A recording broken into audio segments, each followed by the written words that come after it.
Hello friends, आज हम लोग क्लास 12 का चैप्टर 7 शुरू करने जा रहे हैं, जो कि है human health and diseases. Health क्या चीज़ होती है?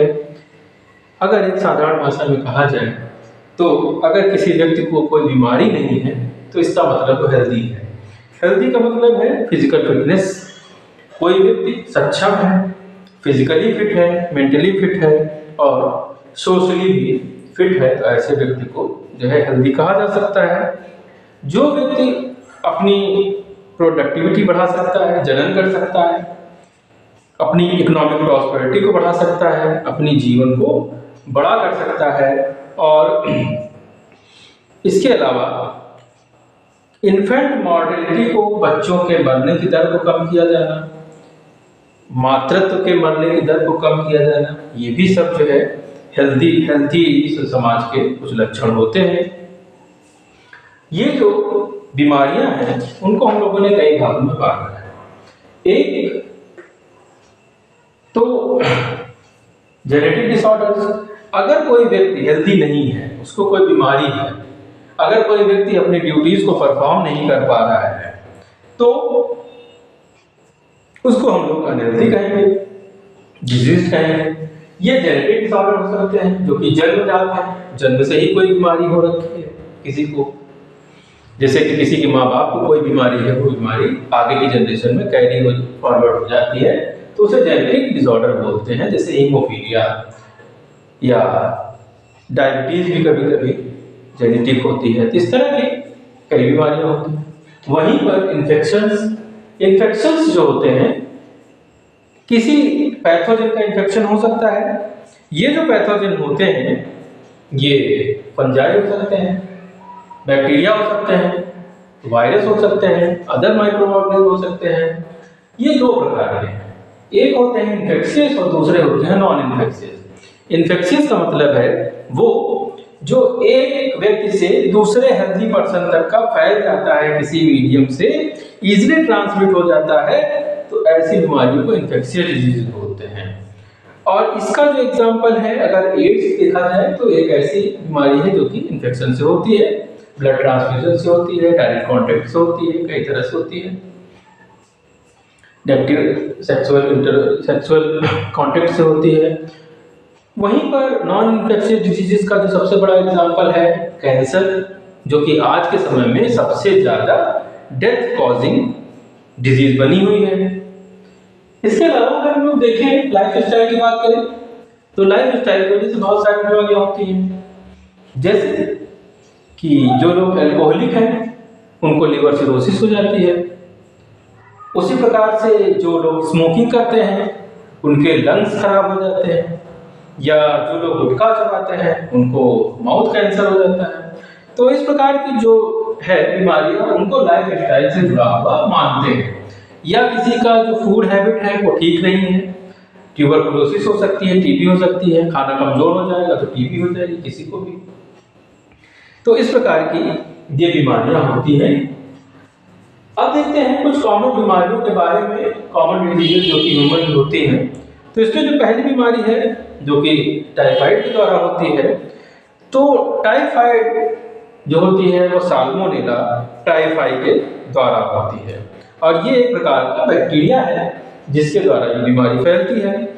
इसमें ये बीमारी खाने से और पानी से फैलती है। इसमें बहुत ज़्यादा फीवर होता है, वीकनेस हो जाती है, स्टमक पेन होता है, हेडेक होता है और लॉस ऑफ एपेटाइट हो जाता है। इस तरह के लक्षण इसके अंदर दिखाई देते हैं। वहीं पर बैक्टीरिया जैसे कि स्ट्रेप्टोकोकस न्यूमोनी, उससे निमोनिया की बीमारी होती है।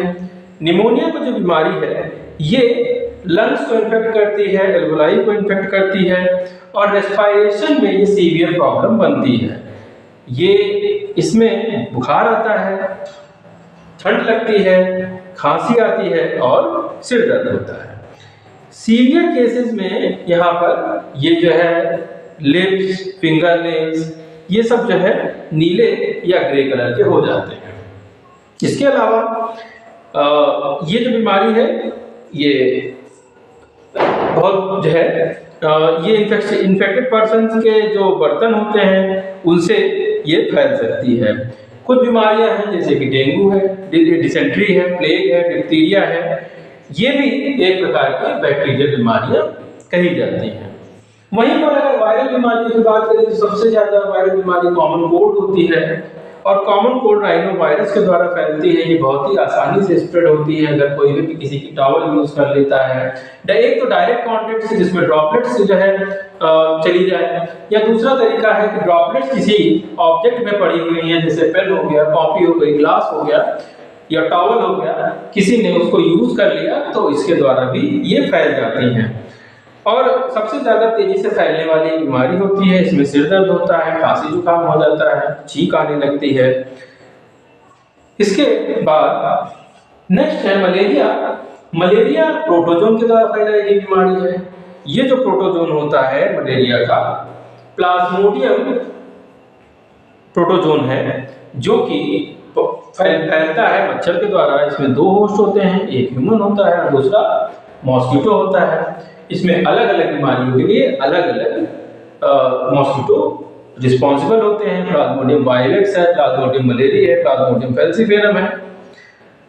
तो ये जो बीमारियां होती हैं ये मलेरिया फैलाती हैं, कभी कभी ये जानलेवा भी साबित हो जाती हैं। जो एनाफिलीज है, जो फीमेल एनाफिलीज होती है, वो प्लाज्मोडियम को कैरी करती है और किसी हेल्दी ह्यूमन को में अगर वो प्लाज्मोडियम को डाल देती है तो जब वो ब्लड सक करती है तो एक एंटी ब्लड कोगुलेंट ब्लड भी छोड़ती है, जिससे कि खून का थक्का न जमे। जब तक कि वो ब्लड सक कर रहा है उसी के साथ साथ प्लाज्मोडियम भी चला जाता है, जो कि उसकी गट में पड़ा हुआ था। अब ये जा करके कई तरह की साइकिल करता है, एक लीवर में और दूसरी साइकिल करता है ये आरबीसी में, और यहाँ पर ये सिक्रीट करता है टॉक्सिक सब्सटेंस जिसका नाम होता है हीमोजॉइन। और हर तीसरे या चौथे दिन इसमें बहुत तेज फीवर आता है, चिलिंग बहुत ज्यादा ठंड के साथ। इसके अलावा ये जो मलेरिया होता है ये कई प्रकार का हो सकता है। ये बिगन टर्टियन हो सकता है, क्वार्टरन हो सकता है, अलग अलग स्पीशीज के द्वारा अलग अलग तरह का मलेरिया फैलता है। वहीं पर अमीबियोसिस एक प्रोटोजोन के द्वारा फैलाई गई बीमारी है, बहुत ही ज्यादा। इसमें एंटमीबा हिस्टोलिटिका जो होता है, Entamoeba histolytica amoebic dysentery cause करता है, जिसमें लूज मोशन होने लगते हैं, बच्चे इससे बहुत ज्यादा प्रभावित होते हैं, एब्डोमिनल पेन होता है, क्रैम्प्स होते हैं, स्टूल जो होता है वो काफी लिक्विड हो जाता है और एक्सेस म्यूकस होता है इसमें, और ब्लड क्लॉट भी हो सकता है। इस जो इन्फेक्टेड पर्सन होता है, इसका जो इन्फेक्शन होता है वो फूड पार्टिकल्स के द्वारा होता है, अनहेल्दी फूड से हो जाता है, पानी के द्वारा होता है, फीकल मैटर में अगर इस तरह का कंटेमिनेशन है और वो किसी भी तरह से ट्रांसफर होकर आ गया तो इस तरह की बीमारी हो जाती है अमीबिक डिसेंट्री। वहीं पर एस्केरियोसिस और फाइलेरियासिस, ये दोनों बीमारियां जो हैं ये होती हैं निमेटोड्स के द्वारा, और ये एक प्रकार के वर्म्स होते हैं, हेलमिंथ होते हैं ये। और इस बीमारी की वजह से जो एस्केरियोसिस होती है उसमें पेट के अंदर एस्केरिस आ जाता है और इंटरनल ब्लीडिंग का कॉज कर सकता है, मस्कुलर पेन कर सकता है, फीवर कर सकता है, एनीमिया कर सकता है और ब्लॉकेज कर सकता है। ये जो है इंटेस्टाइनल पैसेज को भी रोक देता है। ये जो है इंटेस्टाइन में पाया जाएगा, पचाया जो भोजन होगा उसको एब्जॉर्ब कर लेगा, तो जो व्यक्ति होगा उसको फिर वो हेल्दी नहीं रह पाएगा, क्योंकि इसका जो फूड था वो किसी अदर ने वर्म ने एब्जॉर्ब कर लिया है। बच्चे इससे बहुत ज्यादा पीड़ित होते हैं, उसके लिए कुछ दवाएं दी जाती हैं। ये मिट्टी में जो बच्चे खेलते हैं तो मिट्टी में इसके एग्स जो होते हैं वो पड़े होते हैं, नाखून के द्वारा या गंदे सॉइल पार्टिकल्स के द्वारा ये बच्चों को चले जाते हैं। इसीलिए कहा जाता है कि बच्चे जो है मिट्टी में ना खेलें, गंदे में ना खेलें, साफ सुथरे वातावरण में खेलें। और कभी कभी ये पानी के द्वारा, वेजिटेबल्स के द्वारा, फ्रूट के द्वारा, जैसे कि मूली है, अगर मूली में ये सब सलाद एज ए सैलेड खाई जाती हैं तो इसकी जो रूट्स होती हैं वहाँ पर नोट्स होते हैं, वहाँ पर एग्स कभी कभी चिपके रह जाते हैं। अगर उनको अच्छे से नहीं धुला छीला गया है तो उसके साथ भी ये जा सकते हैं। वो वुचेरिया ब्रोंकाइफाई जो होती है वो फाइब्रोसिस को कॉज करती है। और ये जो होते हैं ये लिम्फ नोड जो होते हैं हमारे लिम्फ नोड को के पैसेज को ये ब्लॉक कर देती हैं, जिससे जो लिम्फ होता है वो जो है वो जो लिम्फ जो होता है ब्लड के पैरेलल बहने वाला एक तंत्र है। लिम्फ जो है जब ब्लड फ्लो करता है तो उसकी जो कैपिलरीज होती है उससे थोड़ा सा फ्लूइड बाहर की तरफ लीक होता है, और इसको वापस हार्ट में ले जाने के लिए जो सिस्टम होता है उसको लिम्फेटिक सिस्टम बोलते हैं। इसमें जो माइक्रोब्स होते हैं, माइक्रो ऑर्गेनिज्म होते हैं, उनको फिल्टर कर दिया जाता है और फिर से जो ब्लड है जिसके अंदर आरबीसी को छोड़ करके बाकी सारी चीजें इसके अंदर पाई जाती है। इसमें डब्ल्यूबीसी है, इसमें शुगर है, इसमें बाकी चीजें हैं, ब्लड में जो प्लाज्मा है, सब कुछ है, इनको वापस हार्ट में डाल दिया जाता है। अब अगर लिम्फ नोड्स में फाइलेरिया अगर आके फंस गया तो लिम्फ नोड्स को ब्लॉक कर देगा और ये जो लिम्फ वापस हार्ट में जाना था हार्ट में नहीं जा पाएगा और उस ऑर्गन में ही लिम्फ फैलता जाएगा और वहां पर स्वेलिंग हो जाएगी। पैर में अगर ये होता है तो ये हाथी के पैर की तरह स्ट्रक्चर हो जाता है, इसीलिए इसे एलिफेंटाइटिस बोलते हैं। अगली जो बीमारी है वो है रिंगवर्म, जो कि फंगस के द्वारा होती है। कभी कभी हाथ में, पैर में, गले में रिंग की तरह जो है छोटे छोटे दाने निकल आते हैं और इसको जो है यहाँ पर इसकी जो है ड्राई हो जाती है, यहाँ खुजली होने लगती है। अगर मॉइस्चर है तो फंगस जो होता है बहुत आसानी से ग्रो करता है। जो लोग जिनके अंडरगारमेंट वेट होते हैं, गीले होते हैं, या जो लोग वेट क्लोथ्स पहनते हैं तो उनको इस तरह की बीमारी होने की संभावना बहुत ज़्यादा होती है।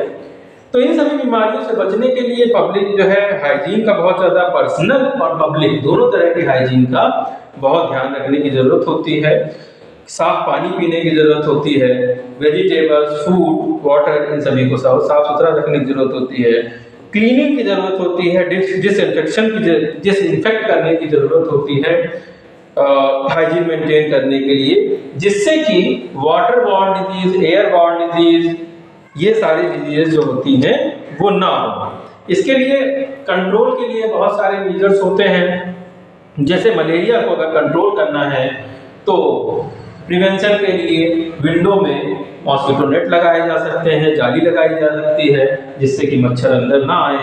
इसके अलावा कहीं पर भी फ्रेश वाटर अगर कहीं पर रुका हुआ है तो जैसे कूलर में या और किसी जगह पे तो उसको जो है साफ कर देने की जरूरत होती है। वहीं पर गैम्बूसिया जो होती है एक फिश है जो कि लार्विसाइड है, मॉस्किटो के लार्वा को खा जाती है। इसके अलावा इंसेक्टिसाइड छिड़के जा सकते हैं बीचेस में और दलदल स्वैम्प्स में, तो वेक्टर बॉर्न जो डिजीजेस होती हैं मलेरिया ये नहीं फैलेगा।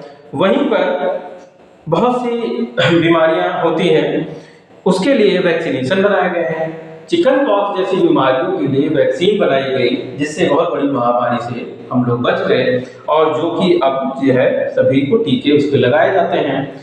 ये जो टीके होते हैं ये हमारी बॉडी जब कोई बीमारी आती है तो उससे एंटीबॉडी बनती है हमारी बॉडी में। तो वैक्सीन में हम लोग क्या करते हैं कि उसी सेम टाइप का वायरस उसको बहुत ही ज्यादा वीक कंडीशन में बॉडी में इंसर्ट कर दिया